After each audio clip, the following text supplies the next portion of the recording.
back to Lighten Up. We're here at the Chat Center. I got Miss Rachel Japola. And the lady with the famous name, Maria Kennedy.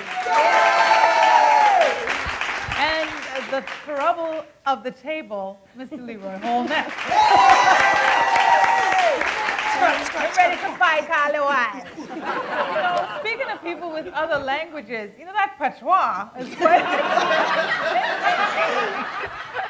Imagine, right? Why is it that people, us English speakers, we think when we speak to people that speak a language other than English, that we're always so arrogant about it. What is going on with that? We really need to stop. Rachel, you at the table are the foreign representative of the English language. Tell me, how does that feel? It feels like they're kind of patronizing me, but in a sense, I would appreciate it, then I could understand them better. Because if Mr. Colin would be talking to me, a paragraph would go over my head. I won't understand a word. From England, right? Okay. So, and then what do? You just say yes, yes? Well, I have to ask, pardon me, excuse me, and then the whole conversation would be all bit. What? And, right. So I think it's better if he would do that, but in a normal tone of voice, but not like loud. And slow. And slow. Like repeating the same exact thing, like, I said. Do you understand? You said nothing different. Exactly. But it was funny. I was watching this movie, My Fair Lady, and Miss England. Miss England in the middle. Are you there, Henry Higgins? Yes, and Henry Higgins was singing the song about The Rain in Spain? No, the one where he said that Americans have never spoken English. Oh, well, they don't. They don't speak English. That is not funny. Oh, good grief! Don't even start me. The Americans are frightfully terrible speakers of the English language. In fact, they don't speak it properly at all. Oh, they make up a whole load of words and then stick in these weird spellings for things that should be spelled properly. Okay. So when you guys add use to labor, that's correct? Yes, it started with the U. The Americans took it out. And I'm sorry, I'm saying you guys as if I am not from the Cayman Islands and under the British rule. But I guess the mixture with the American language and the English language, it can become a little confusing. But it is really interesting because I had traveled to Switzerland and Italy as well in the last few years.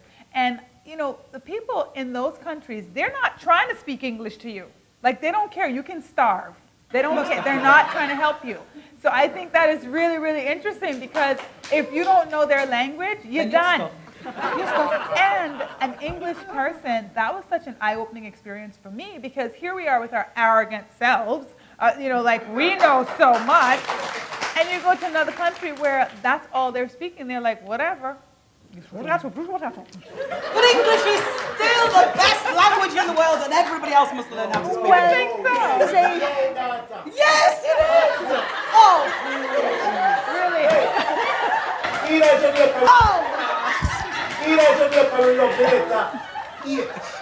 Right.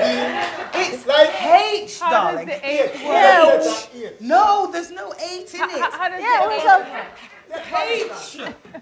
Every morning I forget a skull head or a boiled head or a fried head.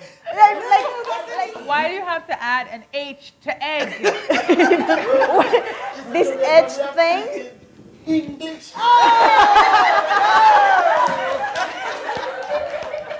This edge thing, one time I went to Foster, right? And I was just saying, oh, somebody hit the car. And then there's a guy who said, I tell them you eat it. How can I eat a car?